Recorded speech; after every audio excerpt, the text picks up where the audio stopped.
모든 일에는 반드시 대가가 따른다. 모든 일에는 반드시 대가가 따른다는 제목으로 주의 말씀을 증거하겠습니다.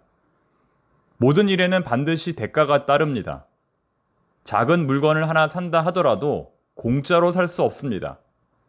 그것에 합당한 대가를 치루어야만 살 수 있습니다. 그런데 많은 사람들이 하나님의 일을 하는 것에 대해서만큼은 큰 대가가 필요 없을 것으로 생각합니다. 그러나 하나님의 일을 하려면 그 어느 일보다 반드시 치루어야 할 대가가 있습니다. 바울은 그 대가에 대해서 이렇게 말합니다. 내가 달려갈 길과 주 예수께 받은 사명, 곧 하나님의 은혜의 복음을 증언하는 일을 마치려 하면은 나의 생명조차 조금도 귀한 것으로 여기지 아니하노라. 아멘. 어제 본문 말씀인데요.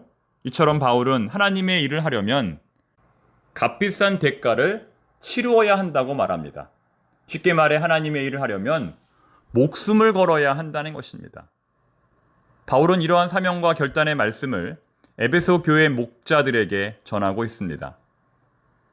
오늘의 본문도 어제 본문에 이어서 바울의 고별 설교입니다. 어떤 내용이 들어있을까요?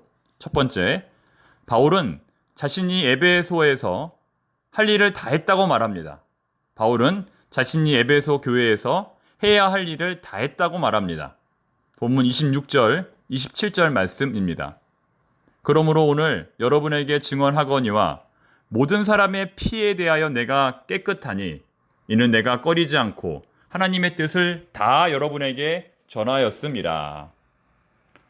모든 사람의 피에 대하여 내가 깨끗하니, 이 말은 에스겔서에 나오는 파수꾼의 사명을 말합니다.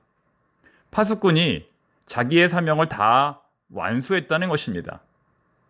어제 바울의 전도 방식이 무엇이었습니까? 축호 전도, 가가호호 집집마다 방문하여 복음을 전하는 것이었습니다. 유대인이든 헬라인이든 가리지 않고 모든 사람들에게 복음을 전하는 것이었습니다. 이처럼 바울은 한 사람도 빼놓지 않고 한 가정도 빼놓지 않고 모두에게 복음을 증거했습니다.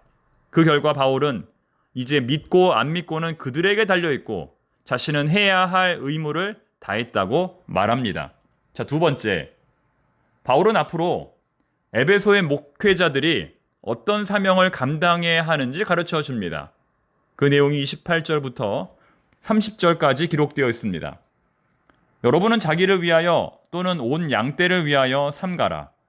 성령이 그들 가운데 여러분을 감독자로 삼고 하나님이 자기 피로 사신 교회를 보살피게 하셨느니라. 내가 떠난 후에 사나운 이리가 여러분에게 들어와서 그 양떼를 아끼지 아니하며 또한 여러분 중에서도 제자들을 끌어 자기를 따르게 하려고 어그러진 말을 하는 사람들이 일어날 줄을 내가 아노라.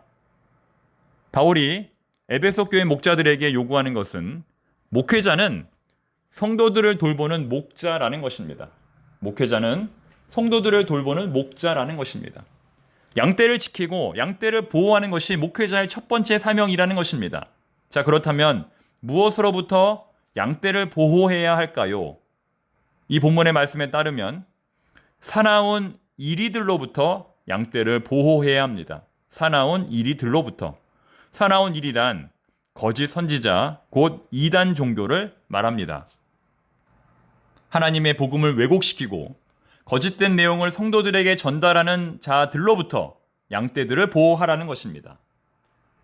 그렇습니다, 여러분. 어느 교회나 이단의 공격을 받을 수 있습니다. 이단들의 공격이 얼마나 치밀하고 교묘한지 모릅니다. 방심했다가는 큰일을 당합니다. 그러므로 항상 이단의 공격에 맞서 싸울 수 있도록 최전방에 서야 할 사람들이 바로 목회자들인 것입니다. 자, 세 번째, 바울은 오직 말씀을 붙들어야 한다. 오직 말씀을 붙들어야 한다고 목회자들에게 말합니다. 31절, 32절 말씀 읽어봅니다. 그러므로 여러분이 일깨어 내가 3년이나 밤낮 쉬지 않고 눈물로 각 사람을 훈계하던 것을 기억하라. 지금 내가 여러분을 주와 및 그 은혜의 말씀에 부탁하노니 그 말씀이 여러분을 능히 든든히 세우사 거룩하게 하심을 입은 모든 자 가운데 기업이 있게 하시리라. 아멘. 지금 바울이 누구에게 부탁하라고 권면하고 있습니까? 주와 및 그 은혜의 말씀에 부탁하라. 이렇게 권면하고 있습니다. 주와 및 그 은혜의 말씀에 부탁하라. 바울은 지난 3년 동안 밤낮으로 쉬지 않고 에베소 교회에서 말씀을 가르쳤습니다. 그냥 가르친 것이 아니라 눈물로 가르쳤습니다. 바울이 얼마나 열성적으로 성도들을 가르쳤는지를 보여주는 것입니다. 이처럼 우리가 이단에 맞설 수 있고 모든 환난과 고난으로부터 승리할 수 있는 유일한 방법은 오직 말씀을 붙드는 것입니다. 말씀이 없는 자는 모래 위에 집을 지은 것 같이 다 무너지게 되는 것입니다. 놀라운 사실은 처음에는 내가 말씀을 붙드는 것 같지만 나중에는 말씀이 나를 붙든다는 사실입니다. 말씀을 연구하면 연구할수록 내가 말씀을 더 잘 활용하게 되는 것이 아니라 말씀이 나를 더 잘 활용하게 된다는 것입니다. 즉 우리가 하나님의 말씀을 연구하고 공부하는 이유는 하나님께서 우리를 더 잘 사용하실 수 있도록 하기 위해서입니다. 재밌는 사실은 오늘 본문에서 바울은 다시는 에베소 교인들과 만나지 못할 것이라고 2번이나 말합니다. 25절과 38절에서입니다.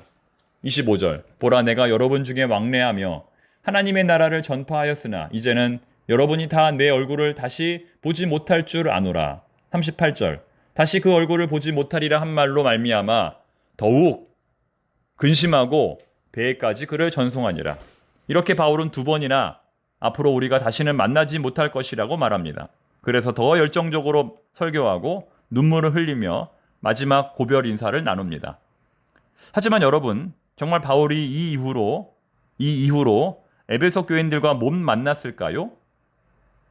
디모데전서 1장 3절과 디모데후서 1장 15절에 의하면 바울은 에베소 교회를 재방문했을 가능성이 매우 높습니다. 정말 다행스러운 일이지요. 다시는 못 볼 줄 알았던 바울과 만났을 때 에베소 교인들은 얼마나 반가웠을까요? 그만큼 지금 바울의 상황은 절실합니다.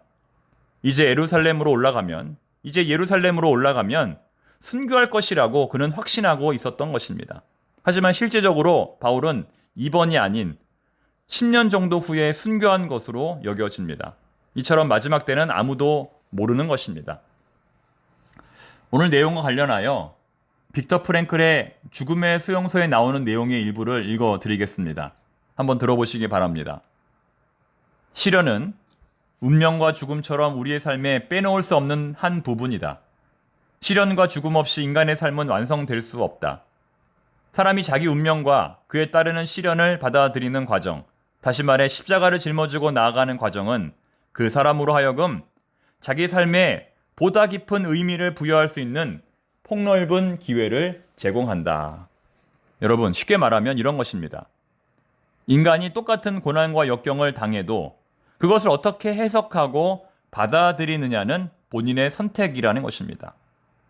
그 시련을 가치 있는 것으로 받아들일 것인가, 그 시련을 선물로 받아들일 것인가, 아닌가는 본인의 전적인 선택이라는 것입니다.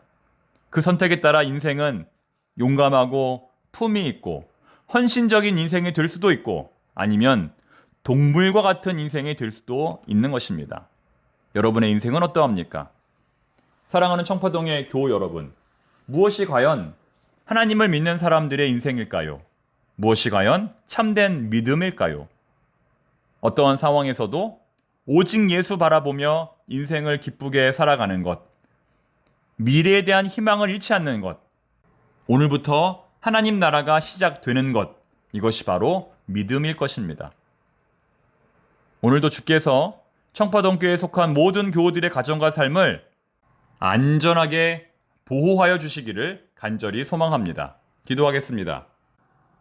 하나님 아버지, 계속되는 고난 속에서 저희들이 믿음을 잃지 않도록 말씀으로 붙들어 주시옵소서. 우리의 인생이 하나님 앞에서 얼마나 존귀하고 복된 인생인지, 하나님께서 얼마나 기뻐하시는 인생인지 깨달아 알게 하여 주시옵소서. 예수님의 이름으로 기도드립니다. 아멘.